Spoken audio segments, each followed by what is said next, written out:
హరి ఓం శ్రీమాత్రే నమ.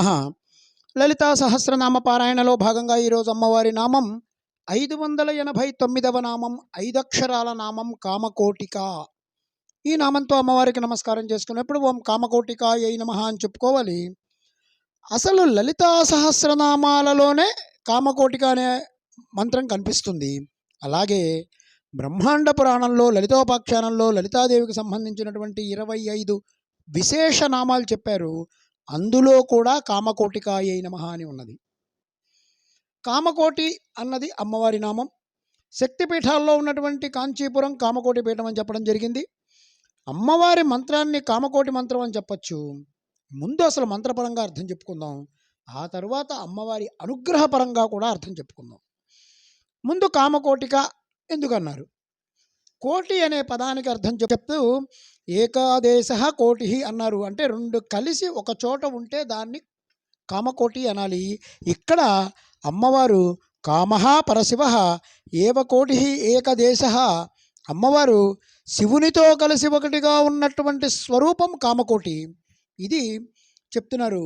శివశక్తి సామరస్యం పరబ్రహ్మ రూపత్వాత్ అని చెప్పి భాస్కర్ రాయలు వారు వ్యాఖ్యానం చేశారు. శివశక్తి సామరస్యాన్ని కూడా మనం కామకోటిగా చెప్పుకోవాలి. కోటి అనేది సంఖ్యావాచకమే కాకుండా సమూహము, గుంపు, కలిసి ఉండటం, ఇలా అర్థాలు కూడా ఉన్నాయి. ఒక్కటై కలిసి ఉన్నటువంటి స్వరూపాన్ని చెప్పినప్పుడు కూడా కోటి అనే శబ్దం వాడబడుతోంది. కామకోటిక అంటే కామకామేశ్వరుల యొక్క ఏకస్వరూపం. అది శ్రీ విద్య. అమ్మ విద్య కేవలం శక్తి మంత్రమా, శివమంత్రమా? దీన్ని తేల్చడం ఇది రెండిటికి సంబంధించినటువంటి ఉభయమంత్రం. కామకోటిక అంటే శివశక్తుల ఏకస్వరూపమైనటువంటి మంత్రస్వరూపం అని చెప్పి మనం దీనికి సారార్థంగా చెప్పుకోవచ్చు. ఇంకొక శాస్త్రపరమైన అర్థం తీసుకుంటే కాంచీపురంలో 3 కోటులు ఉన్నాయి. ఒకటి వరదరాజ పెరుమాళ్ళు ఉన్నటువంటి విష్ణుకోటి, ఏకాంబరేశ్వరుడు ఉన్నటువంటి శివకోటి, అమ్మవారు ఉన్నటువంటి శక్తికోటి. ఈ 3 కోటిలు కలిపి త్రికూట అన్నారు. ఈ భావనలో కూడా దీన్ని చెప్తారు. ఈ 3 కలిసిన దాన్ని కూడా కామకోటి అంటారు. ఈ 3 శక్తుల యొక్క సమూహం కామకోటి అని అమ్మవారికి ప్రసిద్ధిగా దీన్ని ఈ మంత్రార్థాన్ని మనం చెప్పుకోవాలి.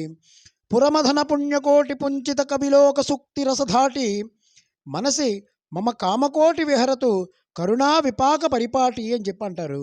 అంటే ఆ కామకోటి నా మనస్సులో విహరించుగాక. అమ్మ పేరు కామకోటి. ఆవిడ పురమధన పుణ్యకోటి అంటే శివుని యొక్క పుణ్యాల రాశి. పుంజిత కవిలోక సూక్తి రసధాటి, కవులంటే మంత్రాలు, ఋషులు అని 2 అర్థాలు చెప్పుకోవచ్చు. వారి యొక్క సూక్తాలన్నీ కూడా కలిసిపోయినటువంటి స్వరూపం, అంటే వేద ప్రతిపాద్యమైనటువంటి తత్వం. అలాంటి తల్లి కామకోటి నా మనసులో విహరించాలి అని చెప్పి అద్భుతమైనటువంటి భావాన్ని మూక కవి మూక పంచశతిలో చెప్పారు. కామాక్షీదేవి వెలిసిన చోటుని కామకోటి అన్నాం. అక్కడ కూర్చొని ఏ మంత్రం జపించినా కూడా ఒక్కొక్క అక్షరం కోటి గుణితమై ఆ అక్షరం వల్ల ఏవేవి సిద్ధించాలో అవన్నీ సిద్ధించేస్తాయి. మంత్రంలో ప్రత్యక్షంగా కోటి గుణితంగా ఎక్కడ సిద్ధిస్తుందో ఆ చోటు పేరు కామకోటి అనే అర్థం. అక్షరాల వల్ల సిద్ధించేటువంటి ఆనందానికే కామమని పేరు. కామ శబ్దానికి ఆనందం అనే అర్థాన్ని కూడా మనం చెప్పుకోవచ్చు. సృష్టిలో అందరూ కోరుకునేటువంటి కామం ఆనందమే. కోటి అంటే గుంపు, అన్ని ఆనందాల ఏకస్వరూపిణి అయినటువంటి అమ్మవారు అని అర్థం. స్వాత్మానందలభీభూత బ్రహ్మాద్యానంద సంతతి అని మనం చెప్పుకున్నట్లుగా మానుషానందం మొదలుకొని బ్రహ్మానందం వరకు ఉన్నటువంటి సర్వ ఆనందాల సమూహమైనటువంటి సచ్చిదానందం. దీన్ని కామకోటి అంటే అమ్మ ఆనంద స్వరూపిణి. ప్రతివారికి కూడా మంత్రం యొక్క సిద్ధే కామము. సరే, ఇంకొక అర్థంలో కోటి అంటే అంచు, శేషధి, అవధి అంటే ఒక బార్డర్. ఈ కామానికి అంచు అంటే చివరిది అని అర్థం. కామానికి అంచు అంటే కామం దాటిన తర్వాత వచ్చే అంచు ఏంటంటే మోక్షం. అందుకే అమ్మ కామకోటిక మోక్షస్వరూపిణి. మొదటి అర్థం శివశక్తి సామరస్యంగా చెప్పబడింది. రెండవ అర్థం మంత్రం యొక్క సర్వానందాలను సిద్ధులను అనరించే తల్లి అని చెప్పబడింది. మూడవది మోక్షస్వరూపిణిగా చెప్పింది.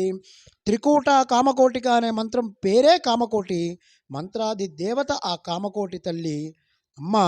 ఓం ఐం హ్రీం శ్రీం కామకోటికాయై నమః. ఓం శ్రీమాత్రే నమః. శ్రీ మహారాజ్ఞే నమః. శ్రీమత్సింహాసనేశ్వర్యై నమః.